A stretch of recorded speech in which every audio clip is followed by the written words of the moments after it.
I have had the pleasure of working with these two gentlemen before. Exactly 6 years ago today, the Moss Art Center hosted an exhibition with Community High School. And we did not plan this. We'd all realized it this morning. That it was, what was the title of it? Who has the cap? It was Narratives and Persuasions. Narratives and Persuasions, Puppets, Prints, and Manifestos. So if we have any kind of old school Moss fans here, you might remember. Let me see if I can share it with all of you. Pardon my haircut at the time. If you remember this, this was part of the exhibition. There, of course, was more to it, but we had these beautiful, huge, full body puppet suits. We had exquisite corpses, which are these kind of continuing drawings. We had zines, we had puppet show. We had this big, beautiful Dadaist horse that was part of the show. It was an absolute blast. So we were kind of reminiscing on that before we started talking today. So joining us today, we have Brian Counihan and Olchar Lindsann from Community High School in Roanoke. For those of you who are not familiar with Community High School, it's a private college preparatory school in Roanoke. And I refer to it, and I'm probably wrong for this, but I call it School of Rock. I just think it's a fantastic school that where the students get really individualized attention. It's really heavily focused in the liberal arts, so it's kind of near and dear to my heart. And these two are really kind of a driving force in that school. Brian is predominantly a visual artist. Their resumes both, and I'm going to butcher this terribly, but their resumes both are this long. Incredibly accomplished, creative people. Brian has experience in painting and printmaking, but primarily at Community High, you're in charge of the humanities portion of that, as well as the visual arts program. Is that correct, Brian? I'm not in charge of it, but I think it's a team process. Yeah. Gotcha. And Olchar is more in line with creative writing side of things, poetry, avant-garde poetry, and you've published and published and published. We were going over that. And you also do translations into French predominantly. But it's again, privately and professionally, incredibly creative, incredibly accomplished, hardworking. And today we wanted to talk about, among other things, how they're balancing their personal creative work with what they're doing with the kids in the school, and also kind of the elephant in the room of anxiety, while keeping this kind of light and a hopeful conversation, like anxiety and creativity in general, how you deal with that when trying to nurture creative minds in teenagers. And then, hello, we're in the environment that we're in. So how do you do what you do? How do you kind of keep growing as individuals? How do you nurture these kids and stay sane in the meantime, or productively insane? Yeah, define sane. Who wants to start? I guess, I think this goes in at least in different ways. I think probably for both Brian and I think how we do things generally at CHS is like, to a certain extent, there's a balance of, work, personal work and education, I guess. To a large extent for me, it's almost kind of more of a fluidity. At least there are areas where it's a fluidity, so that it's not just a balance, but there's a kind of a fulcrum where those things connect, I guess, to mix metaphors. So for instance, like I think something like 300 zines have been put out in the last 6 or 7 years by CHS students, yeah. Which is kind of on a continuum with my own publishing practice. A lot of the time, the creative writing classes and things like that. Also, there's a strong element of apprenticeship, I guess, in how we teach. And when you get to that, apprenticeship is kind of a model that all kind of inherently involves a collaboration as opposed to a kind of a dichotomy. You know what I mean? And so, right. So you're kind of folding your work into what you're teaching the students and what they're working on in class. Yeah, and vice versa in a way. And of course, there are elements that are beyond that. I mean, they're not going to be reading my critical theory, but but there is always that, there are always those connections, so that it never feels not that it never feels like you're having to balance, but it never feels like it's two totally separate things that you're trying to balance, I guess. Yeah, Brian, when we were talking earlier, you had mentioned a recent project where you really directly involved the students in your work in a way that kind of took me aback as an artist. Not took me aback, but I found really bold and brave. You want to talk about that? Sure. Well, I think Olchar set it up really well. I think our way of trying to approach anxiety in students is to give them an opportunity to take chances, and asking them to take chances without modeling taking chances, I think sometimes seems unfair to them. So what I tried to do is, for this exhibition that just finished at Alexander Heath Gallery, I was given an opportunity to exhibit there, which is exciting for me. I had about 2 years to prepare for it, and I wanted to have the students involved in the process. So from the how I conceived of the space and how the artwork would fit in there, and then the concept behind how I developed an idea that would almost be like a thesis to connect all the work. I discussed that with the students, and we had blank canvases that they started working on. I developed things like compositional, structural beginnings on the paintings and let them paint. So they had the experience to work on a big blank canvas. They got the experience of realizing that I was comfortable with them doing something on my surface because it's oil paint, and I could just paint over it afterwards. So the more that they could take risks, they knew that I was confident enough to say I could fix it, which obviously I can't, but I wanted their expression and their boldness to feel that they had permission. And so many students that we see now really don't feel comfortable when it's their own work. So that was the idea behind the show. It just came down last weekend, and I don't think I have any pictures of that, but I can show you later on if you want to see one of the pieces. And we've got a link that just went out in the chat that that our guests here can view or copy paste and view later. But to me, that was amazing to ask them to paint on your work and you to paint on their work, and that's a horrifying concept to a visual artist, especially to some of us, of it's mine and it's precious. But I think I would be more terrified to paint on someone else's work. That idea of you're going to destroy something that's not yours. So talk about kind of a trial by fire or like exposure therapy kind of a thing, especially in that age group, because that's and just in the limited experience I have of like giving tours here, that's the age group where they can start to kind of fold in high school and get really shy.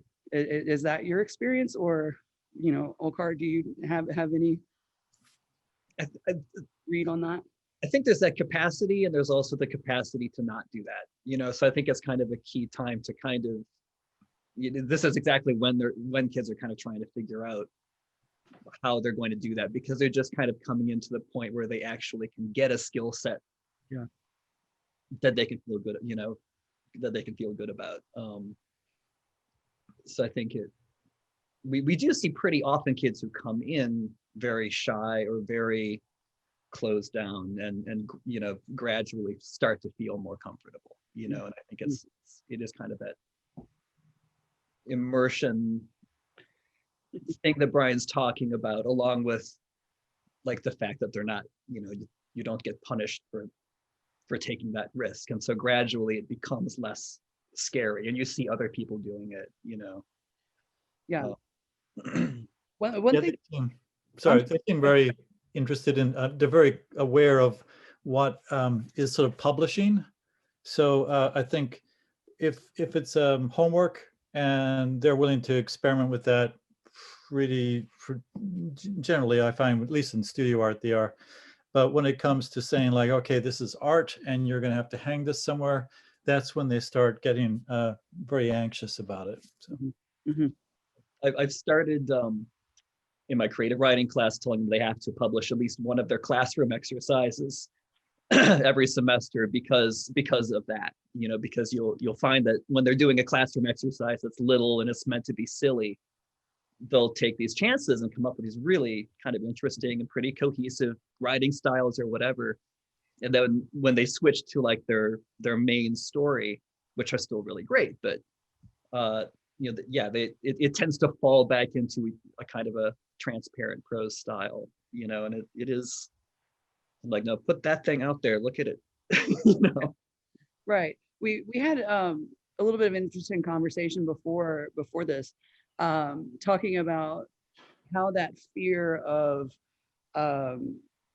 like the draft, or the fear of playing and making mistakes and trying it again, how that translates into college, and the difference we're kind of seeing in academia and all of that. But how do let's talk about that some, because I know I see it on my side a little bit, and I'm sure you guys see it as well.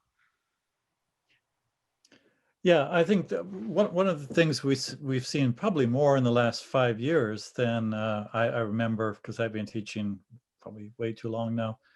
And it's that students seem to be even more anxious about being perfectionists. I hear this word a lot more.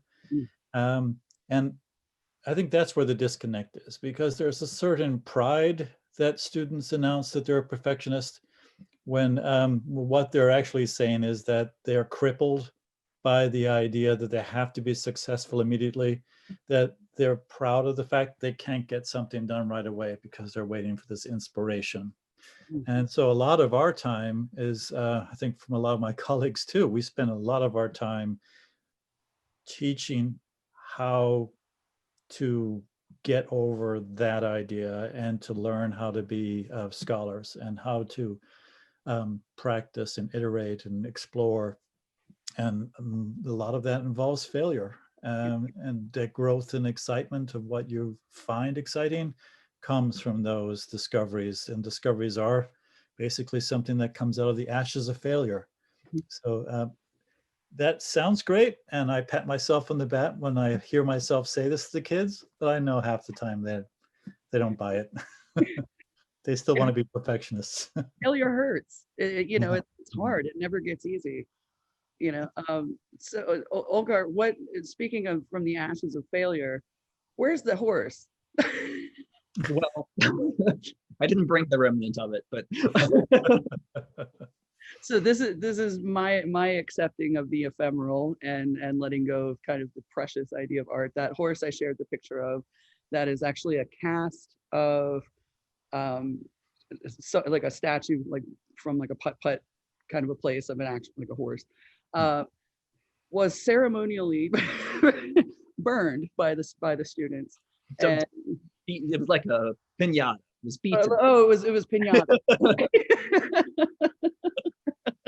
It was brutal and horrible. What doesn't really matter how.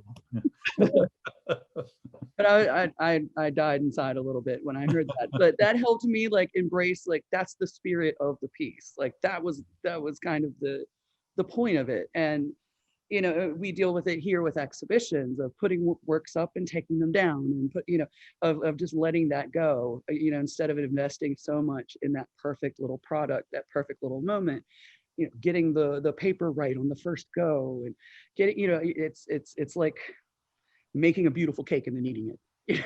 It's you have to let it go. And I think that's something that we all struggle with, but it's really important. I think, with what you're doing, is planting that seed at that important age of let it go.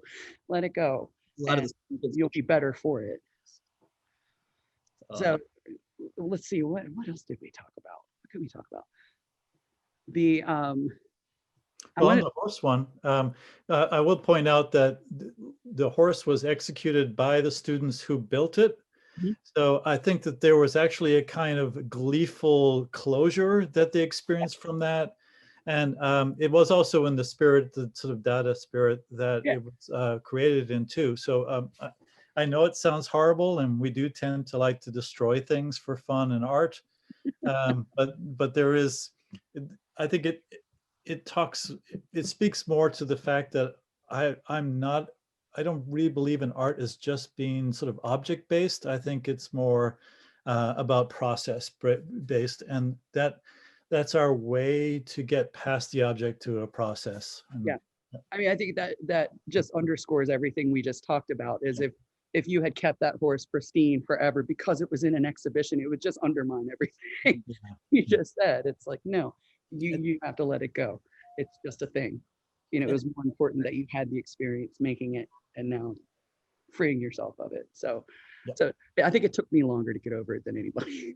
It's rough. I mean, there is also, I mean, it is a genuine sacrifice as well, I think. And it is, you know, there's I think a genuinely kind of proto-religious quality to those things. And it is a community binder, you know what I mean? So I think that's another thing that I think, you know, along with what Brian was saying, like it's not an object, it's a process. And it's also a community, it's a repository of community energy. And so there's a sense where you're putting this energy into it. It's a magical process.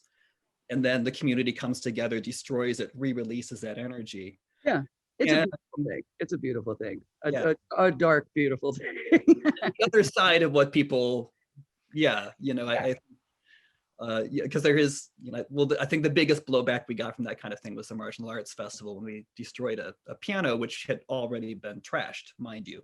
Yeah. Right. Yeah.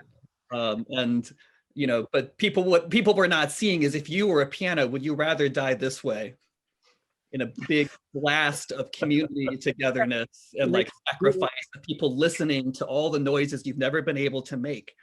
Or would you rather just be dumped into the trash, which apparently a lot of people thought was a more noble end for the piano, you know, so. There are a lot of these, you know, kind of, you know, and I don't know that, you know, that's not necessarily something a lot of the people involved with that action would necessarily, with the horse, would have articulated, but I think that is a part of what is happening is these kinds of very personal connections throughout, and allowing kids to experience aspects of it that maybe they're not even ready to articulate yet, but it's going to plant a seed that'll grow as their experience allows them to articulate what's happened, you know. Yeah, I agree. And one important thing on a more serious note, that's not serious, but that I wanted to shed light on is with our P12 educators.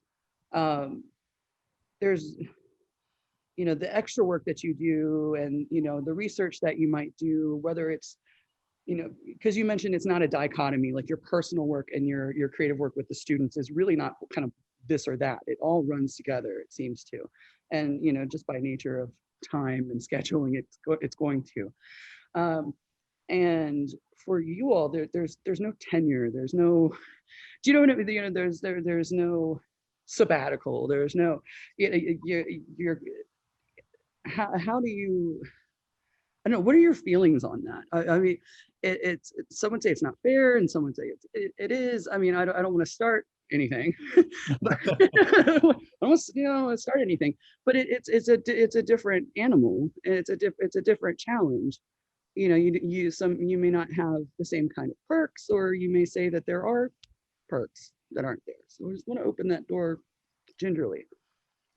Well, I can jump on that one first. I think On it then. you can tell by my color of my hair that a sabbatical would probably do me some good.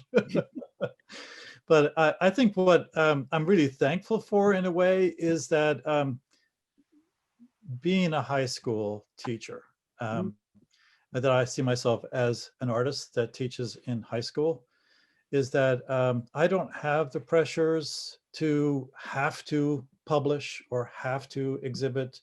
I don't have a set of expectations that were demanded upon me on my professional work, on my own personal work, that my career demands that I have to meet at set intervals, on schedule, on a regular basis.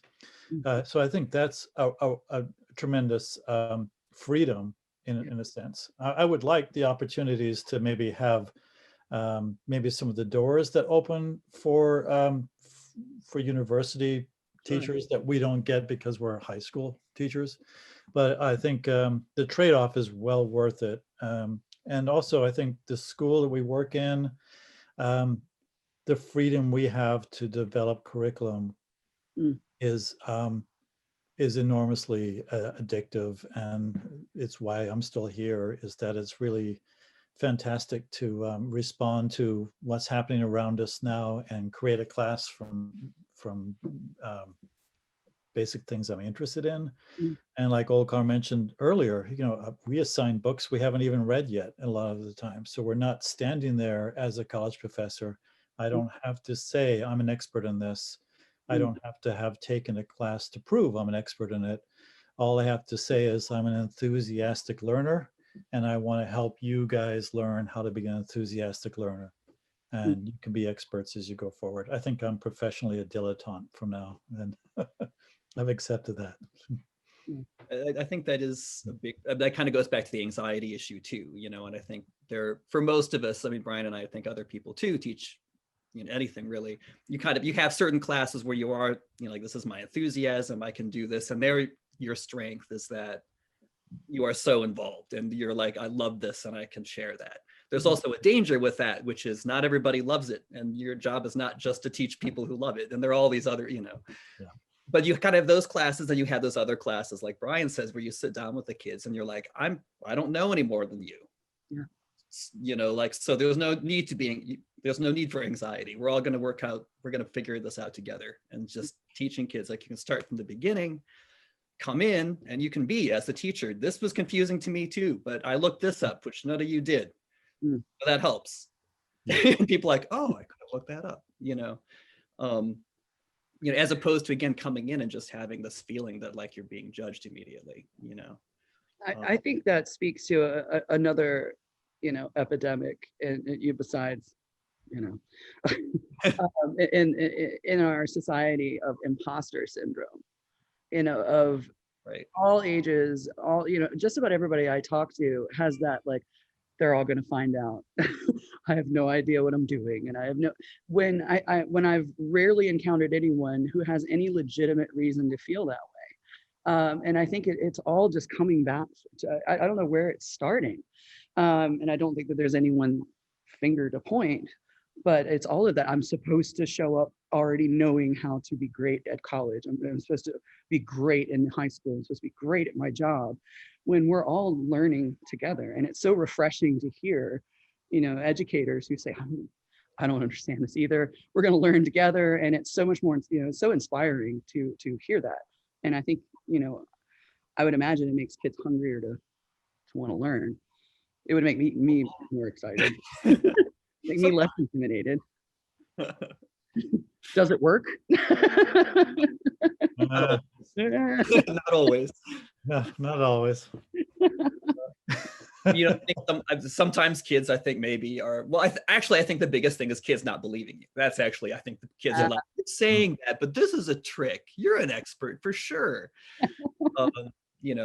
Cynically, there are probably some kids who are like, all right, so if you don't know what you're doing, I don't need to know what I'm doing. But I honestly don't think that happens, at least for us, as much as you might fear it would. Yeah. I do agree too, like, as Brian was saying, I think, like, where we are, the ability to design your own classes is also a big part of why, what makes it possible for our own practice and practice and educational practice to combine. Because there are classes that I've used either to reflect upon something that I know a lot about, but by the time I've come through and gotten the perspectives of all of the students, which are coming from a totally different place to me, that will revolutionize the way that I look at something, even that I've been engaged with for a long time. And then also I've used it to, like that, the second kind of class I'll use to try to say, this is something whether it's ethically, I need to understand this better, or, poetically, this is something I should expose myself to, or whatever. You can use that as a way of growing, and the kids can see that you're doing that, at least if you're being transparent about that, you know. Mhm. So you're also kind of showing them the way that knowledge is integrated into your personal life, the way that it is integrated into social life and all of these other things, you know. Well, I love the idea of a responsive curriculum. You know, that knowledge just isn't static. It's not monolithic. It just, you know. Yeah, and I think we really have more freedom here than we would if we were teaching college. Yeah. In terms of that, Absolutely. which is why I don't, you know, and for me, it's summer kind of works as that, you know, that breather, you know, so there is this kind of rhythm that goes like this throughout the year. You've got summer, Christmas break, 2 days in Thanksgiving, 3 days in Easter, and those are your days when you can just be like zone in. So there's this rhythm, but you know, there's always a rhythm to life. It's not necessarily problematic, you know. So I think we're, if anyone has questions, I see some questions trickling in. So go ahead and send those questions. I'll try to get to everyone. Is there anything else you guys would like to talk about? Because I mean, I could reminisce with you guys all day about our show. Well, I'll jump in maybe just and from the show that you gave us there 6 years ago. Olchar and I were just a couple of the faculty that put that together. And so I think, I don't know if ensemble is the right word, but I do think that we're fortunate we work in a place where there's so many of us that share this same approach to teaching that we've been talking about. And are willing to call us out on when we step out of line too, or when we say something.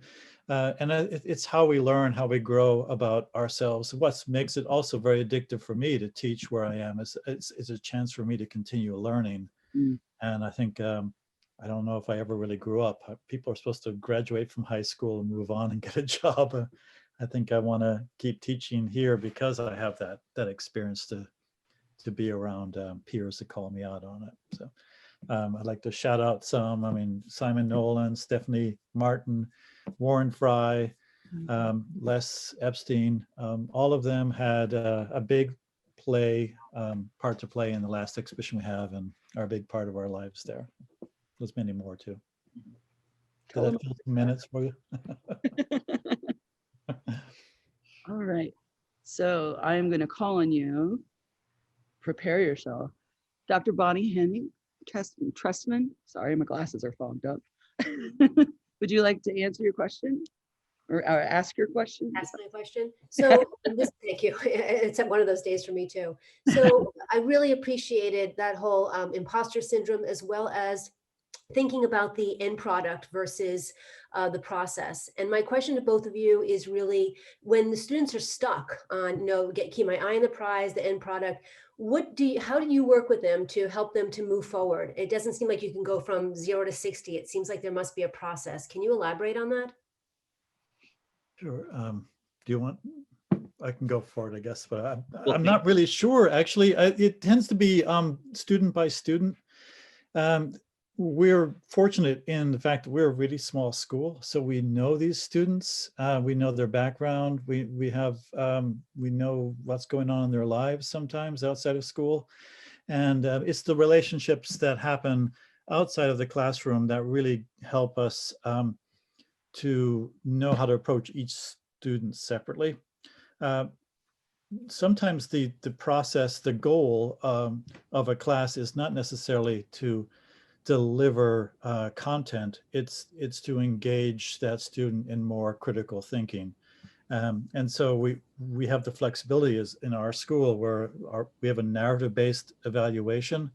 So a lot of our assessment is really how well has the student managed to be able to speak more or be more, to improve their ability to be more critical. So we're not judging like, have they learned 90% of the content? Does that answer the question, or I'll pass it to Olchar? Yeah, okay, it would be interesting to see what you, I get, and I hear what you're saying, and it is individualized, which is fantastic. But if a student comes in with, okay, this is my goal, even though, maybe in the curriculum, it's outlined that this is really going to be a process, we all kind of have our own experiences that we bring in. So if a student is really like, I got to get this done, it has to be perfect, it has to be, there must be students like that. So when you do have them, even though you know them well, what have you done? What have you used? What kind of processes have worked for you? Let me think. Um, really, generally for me, I've found that a kind of osmosis has kind of worked. That is to say, a combination of I think part of it is the drafting process and the this is also going to be different from discipline to discipline. So I'm kind of talking about in the creative writing programs mainly, that there's an emphasis on discussion. Like we go through so many drafts, we talk a lot during the drafts, that there's one sense where I think while we do end up publishing the stories on a small scale, which is another thing, when they're thinking about the stories, it really is such a community kind of discussion that comes up around those. And most of the time that they're thinking about their stories, it's more thinking about them in the context of the class and their peers. And so I think that is one thing that tends to gradually kind of loosen that that kind of thing. Doing the exercises and doing exercises that are just like, a lot of time actually giving the kids specifically an assignment where I'm like, this is gonna be stupid. There's no way for your product not to be stupid. So whatever. If you can kind of do that enough where they're like, you're right, this is just gonna be stupid. It's finding that point where the kid can kind of throw up their hands and be like, all right, fine. And then you point out, look, this was really sweet. Notice how we're all laughing about this. That's a reaction, Yeah. So things like that. And again, I think we're focusing on the metacognitive, like what is it that makes you think the way you're thinking to say that it has to be perfect? What's going on there is, I think, a more valuable thing to learn sometimes than to proving that they can get their thing perfect. And so I guess our focus is in a little bit different place. There is a lot of multiple drafts and iteration, but for some students, multiple drafts does not make them feel more successful. It makes them feel less powerful. So you'd have to know each student and see which works with each one of them. That's why we got a very vague answer, I guess. It's complicated because our classes are small enough that and I'm totally aware this is a privilege, but we are in a situation where we're able to. I can kind of teach the same lesson differently to 6 kids at once, which is not something that is possible when you're dealing with 20 or 30 or 40 kids. And so that does make it, difficult to kind of put your finger on, because a lot of it is saying something outside of class yesterday to them that is still in their head when today you say this other thing to the kid next to them, but it triggers that thing in their head too. And they're like, oh, right. So a lot of it is these very kind of specific situational things, which again, I know is not the most satisfying answer, but another thing that I found useful too, and I know Brian does this as well, is taking one of these big icons that people are like, well, I'm never as good as that guy. And then actually just looking at it and being like, well, I mean, like Brian tends to pick on Van Gogh. I tend to pick on Hemingway. I give the kids the Hemingway. I'm like, well, what do you think of this story? And they're like, this is terrible. And I'm like, well, why? And they're like, because the sentences are awkward, because it thinks it's minimalist, but it's actually flabby, da-da-da, da-da-da, da-da-da. And I'm like, well, so does being the best person really mean much?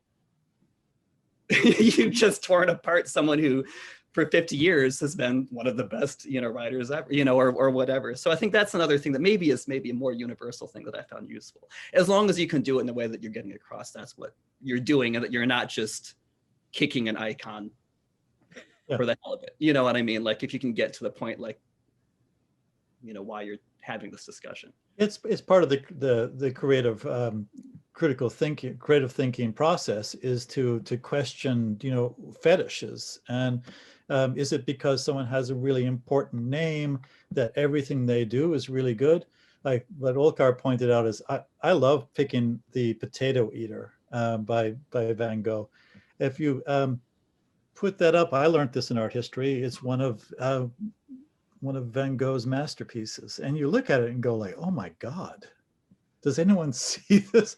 It's brown. All the heads are like not intentionally out of proportion. It's just like, you know, I don't know anyone who couldn't do that in their first shot, you know? And I like to spend that time showing students that painting, and they defend it. They're like, no, this is awesome. And look at, oh, that's a really good sense of three dimension in the head. I'm like, what? Have a look. And showing the outline and showing the proportions are all wrong and showing the color. And we have this kind of, they can't believe that you can put someone famous up there and say, you're fetishizing this. You're not looking critically. You can be famous and really good. And some of your work can be really bad. And I think an artist's job is to always critique what they're doing and try to make the next time they do it better. And I think if we can teach anything to an academic environment is we want our students to approach their academics the same way. Yes, that was a good essay, but you can do it better next time. We're not looking for perfection. We're just looking for ways to improve it the next time. So. Another aspect of that too, I think that another kind of silent lesson that's happening with that is that you're also showing students that the way that people who are actually engaged with the subject talk about it is to have opinions about it and have fun disagreeing about it. Yeah. Because also, like, you know, Brian doesn't point this out, but he's not telling the kids you're wrong, Van Gogh sucks, right? What the real lesson there is, like, you can talk about intellectual things the same way you talk about everything else. Those things should be on a continuity. And I think that's another thing that addresses that anxiety and again, that fixation or the fetish actually of the final object. You know, you're getting across to kids like, you don't have to switch modes. You don't have to be a different kind of person to engage with a different kind of material, you know, which is also, I think, humor is something that all of us, not just Brian and I, but everybody in the school really use really heavily for that same reason. When you're recomplicating things, you know, it's like when you compare yourself to a coworker or compare yourself to, you know, physical appearance or something, you see that person as kind of a facade or a monolith or something, you know, and really people are complex beings and you don't know everyone's story. And, you know, so viewing Van Gogh as this icon piece, Van Gogh and everything he does is amazing. It's like, no, he had good days and bad days and you only see, you know, his masterpieces that survived. You don't see his not even fair to Van Gogh. Horrible his sketches. You know, yeah, you can't compare yourself to people at face value, you know, paper to paper or painting to painting. You know, you don't see their mess ups. You know, you don't see all their mess behind the scenes. So it's not fair to yourself to compare that way. But we do it. All right, next question. We only have a couple. So Miss Margaret, you're on. Yes, hi. I'm really enjoying this conversation. I was curious whether the pandemic has created any surprises for either of you in your own creative work, any opportunities that you wouldn't have been presented with, perhaps.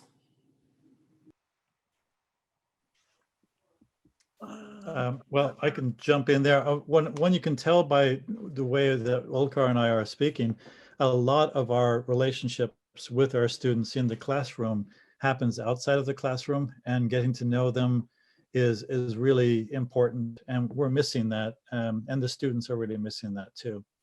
On the positive side, I think what was surprising to me, at least, is teaching through Zoom. I'm still looking for the right way to do this. It's not a great medium, but it gave me the opportunity to feel I have permission to just tell kids to watch this YouTube video as a lecture. And some of the YouTube videos out there are pretty bad, and some are badly researched, and some are very good. And so when I assign that as part of our reading assignment, I find it interesting that students do a really good job processing whether this is reliable or not, whether they feel comfortable with the messages.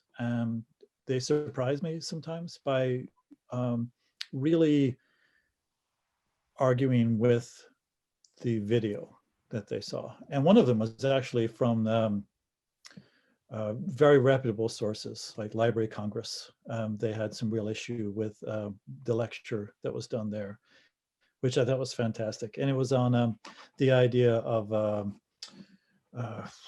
well, I have a class on Mexican Revolution. And so we were looking at the idea of the cosmic race, and is that a positive term or not? And the lecturer at the Library of Congress was talking about what a great positive term this is. And then another video critiqued it later on, that spoke about Jose Vasconcelos, who was basically a racist, even though the idea was very positive. Concelos himself was pretty much a Nazi. So I think it was good. They saw that before they saw the follow-up video that pointed out he was a Nazi. They saw things in the argument the woman was making to the Library of Congress they weren't comfortable with, and it was really awesome. It was really great. I certainly didn't see it, and they had to point it out to me. So that was something I'd never do in class normally, is just put a video on and say, watch this. So I'm going to sit back and not lecture, you know. I don't lecture anyway. I usually have conversations with students, but this is an opportunity for me to see a different way of doing things. I guess I would, as far as like negative impacts, the same thing as Brian, really. You know, not when only seeing the kids in class, and also the kids only seeing each other in class. Yeah. Brought home to me most, I think, you know, when we closed down in the middle of last semester, it was awkward, but everybody knew it was awkward. That is to say, everybody in the classroom was like, this isn't how it's supposed to be. I know how it's supposed to be. It's really this semester, and we have new students coming into the school, that you see the subtle ways in class where you start to see that the new students are not, you just don't have a way to know what their role in the classroom, because very few of them have been to a school that is like ours, even if they think it was like ours coming into it. So that's where you're really starting to see, for me, the subtle ways that you didn't even realize that your relationships outside of class, you know, on an even more subtle level, are having an effect. I guess as far as things that have, for me, this is kind of more specific, I guess, maybe than Brian's, but in terms of what I found is, because a lot of what I do outside of class with the school are the zines, the self-publishing stuff. That has been a challenge, first off, because typically they're just stacked up all over the school. And there's been a culture in the student culture that you're sitting at the table and there's all of these little books that your classmates have made everywhere, and you swim through them and occasionally read them, but mostly use them to put your coffee on. But now, but of course, we haven't had that for a long time. A lot of the newer students don't even know what they are. And so I've been sending them out in PDFs. Nobody cares about PDFs. This is not any different with the new generation, right? But actually what I found is that I've had a really hard time getting the kids interested in the past who are doing zines in sharing them outside of the school at all, or anything involving mail, basically. Suddenly the students like getting stuff in the mail. And so that's something that I'm seeing it. They're starting to see a different form of community that can come out of these artistic things that they're doing. Because whereas, like I was saying earlier, creative writing, you know, now that we're only actually meeting on Zoom once a week, and so it's not as much in the classroom. But then when you get the book with your classmates' stuff in it and your stuff in it next to them, and stuff with the poetry class who you don't even know who they are, it's a different kind of community. And I think people are starting, some of the kids are able to see different, like an additional dimension of how they can use what they've been learning in that way. And also realizing the paucity of online life when it becomes hegemonic, like they're like, okay, this is too much computers, which isn't actually surprising to me, but I think it probably might be to a lot of people that the kids are like, no, too much. I think we might have time for one more. We're getting close on time. Thank you all for hanging with us. Let's see. I got to pick on Cambria because we miss her. Cambria, you still here? Oh, I think she said she couldn't talk earlier because she's at work. Oh, shame on you, Cambria. I think we might have answered her question in passing, but I will read her question for her. She says, love your work, both of you. Are you finding new and different ways of fostering or making space for experimentation in more isolation during COVID times, both for yourselves in your own processes and for your students? What actions are you taking now that weren't before? So I think maybe she's looking at more like avant-garde kind of stuff, experimental stuff. Olchar, that's got your name all over it. Well, here's the thing, is that online teaching takes literally 3 times as long as non-online teaching, at least the asynchronous stuff does.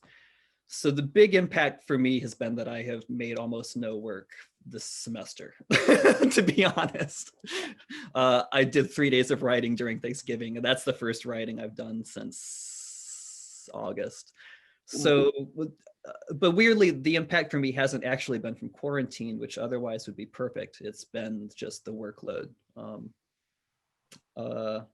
Yes, I don't know. I'm looking forward to exploring the someday finding out the answer to that question, but it's been rough.